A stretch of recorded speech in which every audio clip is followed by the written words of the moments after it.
Hello, good morning everyone. I hope you all are well. तो students, जैसा कि आपको पता है, हमने क्लास 10th के इकोनॉमिक्स का chapter number 4 globalisation and the Indian economy start किया था। इससे पहले 2 वीडियोस बन चुकी है। ये इस चैप्टर का 3rd पार्ट है, जिसमें हम डिस्कस करेंगे इंटरलिंकिंग प्रोडक्शन अक्रॉस कंट्री। क्या होता है ये, चलिए देखते हैं। अगर हम सबसे पहले बात करें तो हम ये देखेंगे कि एक एमएनसी को कौन सी कंडीशंस रिक्वायर्ड होती हैं अगर उसे किसी नई कंट्री में सेटअप करना है। तो सबसे मेन चीज़ 3 चीज़ें इंपॉर्टेंट है। सबसे पहले एमएनसी देखेगी कि क्या जिस कंट्री में वो सेटअप करना चाहती है वहाँ पर मार्केट अवेलेबल है या नहीं, कि क्या प्रोडक्ट बनने के बाद वहाँ पर बिक सकेगा। सेकेंड चीज़ जो इम्पॉर्टेंट है वो इस बात का भी ध्यान रखेगी एमएनसी कि वहाँ पे चीप मतलब आपकी सस्ती स्किल्ड और अनस्किल्ड लेबर मिल जाए। स्किल्ड और अनस्किल्ड लेबर क्या होती है? देखिए, अनस्किल्ड लेबर वो होती है जिसके लिए आपको कोई क्वालिफिकेशन नहीं चाहिए। फॉर एग्जांपल, अगर आप सेटअप करना चाहते हैं तो आपको सीधी सी बात है, बिल्डिंग भी बनानी पड़ेगी, फैक्ट्री बनानी पड़ेगी। उसके लिए जो भी मजदूर वगैरह लगते हैं उनको अनस्किल्ड लेबर बोला जाता है। और स्किल्ड लेबर उन्हें बोला जाता है जब आपकी कंपनी बन के तैयार हो जाएगी, सेटअप पूरा कंप्लीट हो जाएगा, वहाँ पे जो वर्कर्स काम करेंगे उन्हें बोला जाता है skilled labour. And the third point is कि एमएनसी जिस भी कंट्री में अपना सेटअप लगाएगी वो इस बात का भी ध्यान रखेगी कि क्या वहाँ की गवर्नमेंट उनके फेवर में पॉलिसीज लेकर आती हैं या नहीं लेकर आती हैं। तो ये 3 चीज़ें बहुत ज़्यादा इम्पॉर्टेंट है। अगर एमएनसी को सेटअप करना है तो इन 3 चीज़ों की रिक्वायरमेंट होनी ज़रूरी है। अब अगर आगे हम बात करें इन्वेस्टमेंट के बारे में, इन्वेस्टमेंट क्या होता है?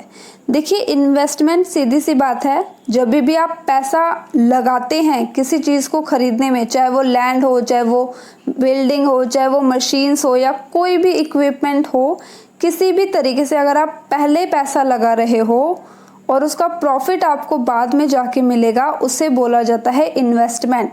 अगर हम एक एग्जाम्पल पेड़ का ही ले लेते हैं, अगर हम एक पौधा भी लगाते हैं तो भाई हम पहले बीज लेकर आते हैं, गमला लेकर आते हैं, खाद लेकर आते हैं, ठीक है, मिट्टी लेकर आते हैं, डेली फिर उसको हमें पानी देना पड़ता है। उसके बाद 1 वीक के बाद या 2 वीक के बाद हमारा जो पेड़ है, जो प्लांट है, वो धीरे धीरे ग्रो होने लगता है और एक टाइम ऐसा आता है जब हम वहाँ उससे फ्रूट्स हमें मिलने लग जाते हैं। ठीक है, टाइम लगता है, लेकिन इसको ही इन्वेस्टमेंट बोला जाता है कि आप पहले मेहनत करो या पहले आप पैसा लगाओ, लेकिन उसका रिजल्ट आपको कुछ टाइम के बाद जाके मिलता है। अगर हम बात करें फॉरेन इन्वेस्टमेंट के बारे में, जो कि हम फर्स्ट वीडियो में भी डिस्कस कर चुके हैं, ये बेसिकली किसके द्वारा किया जाता है? ये हमारी एमएनसीज के द्वारा किया जाता है। ठीक है, और मेन एम क्या होता है एमएनसी के फॉरेन इन्वेस्टमेंट का? इन्वेस्टमेंट देखो किसी भी तरीके की हो, चाहे वो फॉरेन इन्वेस्टमेंट हो, चाहे वो आपका लोकल इन्वेस्टमेंट हो, इन्वेस्टमेंट हमेशा ये सोच के किया जाता है कि आगे आने वाले टाइम में हमें इससे प्रॉफिट अर्न होगा, प्रॉफिट ही होगा। ठीक है, आई होप यहाँ तक आपको समझ आया होगा। इसके बाद ये बहुत इम्पॉर्टेंट है, कई बार सीबीएसई के बोर्ड में 3 मार्क्स के क्वेश्चन में आ जाता है कि कौन कौन से वेरियस वेज होते हैं एमएनसी को सेटअप करने में। भाई अगर कोई कंपनी दूसरी जगह जा रही है, देखिए पहले हमने क्या देखा था कि कौन कौन सी चीज़ें रिक्वायरमेंट है। ठीक है, अब हम ये देख रहे हैं कि तरीके किस किस तरीके से एमएनसी जो है वहाँ पे सेटअप कर सकती है। 3 तरीके हैं इम्पॉर्टेंट। पहला तरीका ये है कि एमएनसी जो है वहाँ की लोकल कंपनी के साथ ज्वाइंट प्रोडक्शन कर ले।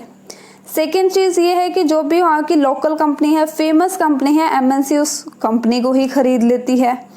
एंड थर्ड पार्ट ये है कि जो भी वहाँ के लोकल कंपनीज होती हैं या फिर वहाँ के जो स्मॉल वर्कर्स होते हैं, एमएनसी उनके प्रोडक्शन के ऊपर कंट्रोल कर लेती हैं। एक एक करके समझेंगे कि ये क्या कहना चाहते हैं। सबसे पहले हम बात करते हैं कि सेटअप प्रोडक्शन जॉइंटली प्रोडक्शन क्या होता है। भाई मान लो एक कंट्री है, यहाँ की लोकल एक कंपनी है, लेकिन एक अमेरिका की कंपनी है, वो यहाँ पर आके सेटअप करना चाहती है। अब इंडिया के लोग किस तरीके की चीज़ें पसंद करते हैं, ये लोकल कंपनी को ज़्यादा पता होगा, ज़्यादा आइडिया होगा। तो ये क्या करेगी कंपनी जो बाहर की आई है कि भाई आप अपनी कंपनी चलाओ, हम भी इसमें कुछ शेयर करते हैं, कुछ इन्वेस्ट करते हैं और हम दोनों मिलके इस कंपनी को चलाएंगे, जिसको बोला जाएगा प्रोडक्शन ज्वाइंटली। ठीक है, ज्वाइंटली प्रोडक्शन हम उसको बोल सकते हैं। तो ये दोनों ही इसमें इनके शेयर होते हैं। क्या बेनिफिट्स होते हैं इसके? भाई अगर कोई भी एमएनसी लोकल कंपनी के साथ ज्वाइंट लिंक बना रही है तो सीधी सी बात है, जो लोकल कंपनी है उसको इन्वेस्टमेंट मिल जाता है, पैसे मिल जाते हैं, नई मशीन्स आ सकती हैं ताकि जो प्रोडक्शन हो वो और तेज़ी से बढ़ सके। सेकेंड चीज़ क्या हो सकता है कि जो भी एमएनसी वहाँ पर आ रही है, हो सकता है यहाँ पे टेक्नोलॉजी अच्छी हो सकता है ये जो एमएनसी आ रही है ये अपने साथ नई टेक्नोलॉजी लेकर आए, तो टेक्नोलॉजी से भी जो प्रोडक्शन है वो तेज़ी से बढ़ता है। ठीक है, यहाँ तक आई होप आपको समझ आया होगा। चलिए अब इसकी बात करते हैं, बाय लोकल कंपनीज। देखिए एक बहुत ही कॉमन रूट ये भी है कि एमएनसी जो है वहाँ की लोकल कंपनीज को ही पूरा का पूरा खरीद लेती हैं। अब इससे होता क्या है, जो लोकल कंपनीज हैं उसको खरीदने से वो एमएनसी जो है अपना जो प्रोडक्शन है वो और ज़्यादा फैलाने की कोशिश करती है, एक्सपेंड करने की कोशिश करती है। ठीक है, मोस्ट कॉमन रूट है ये, वन वर्ड में कई बार आ सकता है। अब ये जो एमएनसी है ये बहुत ज़्यादा पैसे वाली होती है, जो ऐसा काम करती है कि वो पूरी की पूरी लोकल कंपनी ही खरीद लें। अब इसका एग्जांपल एक देखते हैं। आप लोगों ने परक फूड्स के बारे में ज़रूर सुना होगा, इंडिया की बहुत ही फेमस कंपनीज में से एक है। अब कारगिल जो है ये अमेरिका की कंपनी है, कारगिल यहाँ है और यहाँ पर आके इस लोकल कंपनी को उन्होंने खरीद लिया। ठीक है, बहुत ज़्यादा भरोसेमंद ये कंपनी हुआ करती थी, अभी भी है, इसीलिए इसने पारक फूड पूरी की पूरी कंपनी ही उन्होंने खरीद ली। और आज के टाइम पे भी इसके कम से कम 4 ऐसे ऑयल्स हैं जो हम डेली यूज़ में खाना वगैरह बनाने में यूज़ करते हैं। तो ऑयल फैक्ट्रीज़ के रूप में ये बहुत ज़्यादा फेमस है और बहुत ज़्यादा प्रॉफिट कमा रही है आज के टाइम पे। अब आगे बात करते हैं फूड मोटर्स के बारे में। ये आपकी बुक में एक एग्जाम्पल दिया हुआ है कि फूड मोटर्स जो है वो एक अमेरिका की कंपनी है, आज के टाइम के वर्ल्ड की लार्जेस्ट कंपनियों में से एक है, जो कि ऑटोमोबाइल्स मैन्युफैक्चर करती है, मतलब कि मोटर गाड़ियाँ बनाती हैं। ठीक है, आज के टाइम पे अगर हम इसकी बात करें तो कम से कम 26 कंट्रियों में इसका प्रोडक्शन फैला हुआ है।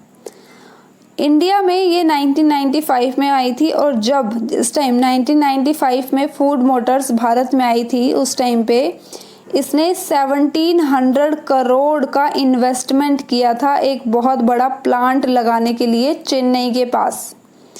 ठीक है, ओके, आगे हम बात करते हैं। आप लोगों ने सुना होगा, ठीक है, महिंद्रा एंड महिंद्रा मोटर्स का नाम। ये भारत की बहुत ही फेमस कंपनी हुआ करती थी जो कि मैन्युफैक्चर करती थी जीप्स और ट्रक्स वगैरह। 2017 के आते आते भाई जो फूड मोटर कंपनी थी वो इतनी ज़्यादा फेमस हो चुकी थी कि ये सिर्फ भारत की मार्केट में ही 88,000 कार्स यहीं पे सेल कर दिया करते थे। और सिर्फ इतना ही नहीं बल्कि 181,000 कार्स लगभग ये एक्सपोर्ट करती थी भारत से साउथ अफ्रीका में, मैक्सिको में, ब्राज़ील में और यूनाइटेड स्टेट ऑफ अमेरिका में भी। इसीलिए अब ये जो कंपनी है फूड मोटर्स ये चाहती थी कि सिर्फ चेन्नई में ही ना रहे बल्कि हमारा जो प्लांट है वो पूरी तरीके से ग्लोबल हो जाए और भारत की बाकी स्टेट्स में भी अपना प्लांट लगाने के लिए वो लोग आगे काम करने लगे। तो ये जो एग्जाम्पल है आप देख सकते हो कि उन्होंने महिंद्रा एंड महिंद्रा कंपनी के साथ क्या किया, ज्वाइंट होकर इन्होंने प्रोडक्शन को आगे बढ़ाया। और ये जो कारगिल वाला एग्जाम्पल था ये हमारा एग्जाम्पल था बाय लोकल कंपनीज कि वो पूरी की पूरी इन्होंने कंपनी ही खरीद ली। लास्ट हम बात करते हैं कंट्रोल प्रोडक्शन बाय एमएनसीज। ठीक है, अब भाई इसका मतलब क्या होता है? देखिए, इसका सिंपल सा मतलब ये है कि जो भी बड़ी बड़ी कंपनीज हमारी एमएनसीज होती हैं वो क्या करती हैं, वो ऑर्डर दे देती है छोटे प्रोड्यूसर्स को। ठीक है, छोटे जो भी सेल्समैन वगैरह होते हैं, और बाद में जब सामान बन जाता है स्मॉल प्रोड्यूसर्स के नाम से, वो फिर अपने ब्रांड का नाम उसको दे देते हैं। काफ़ी ब्रांड आपने सुने होंगे पूमा वगैरह के। ये ज़रूरी नहीं है कि ये बहुत ज़्यादा फेमस ही हैं। ये क्या करते हैं, छोटे छोटे जहाँ से भी सस्ते दामों पर मिल सकता है उनको, ये उनको ऑर्डर प्लेस करते हैं कि भाई हमें इतना प्रोडक्ट चाहिए, हमें इतने ऑर्डर चाहिए। बाद में उनको अपने ब्रांड का नाम दे देते हैं और फिर वो महंगे बिकते हैं। एमएनसीज का इनका बहुत ज़्यादा फ़ायदा होता है। मान लो जो टी शर्ट में भी अगर आप लोकल लेवल पे ख़रीदोगे जो आपको 300 रुपये की मिल सकती है, वहीं अगर ब्रांड का नाम जुड़ जाए तो हो सकता है वो 3000 की बिके। ठीक है, समझ रहे हो बात? और ये जो एमएनसीज होते हैं ये इतने ज़्यादा डोमिनेटिंग होती हैं, ये पहले से ही डिसाइड कर लेती है और पहले से ही जो भी प्रोड्यूसर होते हैं, जो भी स्मॉल वर्कर्स वगैरह में, स्मॉल फैक्ट्रीज़ में जो काम करते हैं, इनकी प्राइस, क्वालिटी, इनकी डिलीवरी कैसे होगी, लेबर, ठीक है, ये सारी कंडीशंस पहले से ही बता कर रखते हैं। ठीक है, तो देखते ही देखते हम ये बोल सकते हैं कि जो एमएनसीज का लिंक है वो बढ़ता जा रहा है टाइम टू टाइम। इसी के साथ आज अभी की ये वीडियो ख़त्म होती है, ये टॉपिक ख़त्म होता है। नेक्स्ट वीडियो में हम नेक्स्ट टॉपिक डिस्कस करेंगे। अगर आपको वीडियो पसंद आई हो तो आप प्लीज़ लाइक, शेयर, सब्सक्राइब कर सकते हैं। अगर वीडियो से रिलेटेड कोई भी डाउट है या कोई नया टॉपिक जो आप पढ़ना चाहते हो वो आप कमेंट बॉक्स में कमेंट कर सकते हैं। Thank you very much for watching this video and जय हिंद।